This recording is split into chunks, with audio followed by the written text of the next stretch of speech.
बोल श्री मगरवाड़ाधिपति माणिभद्र वीर महाराज की जय।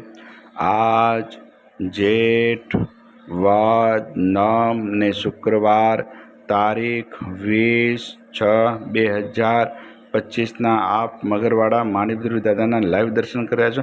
આપણે ભક્તો શું દાદાને સ્તુતિને સ્તવના કરીશું।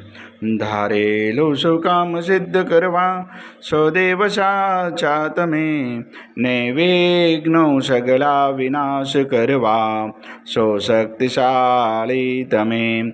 સેવે જે શરણો ખરા હૃદયથી તેને ઉપાધિ નથી, એવા શ્રી માણિભદ્ર દેવ તમને વંદુ ઘણા ભાવથી। દેવા સુખ સમસ્ત જનને જે છે સદા જાગતા, સેવા ના કરનારના પલકમાં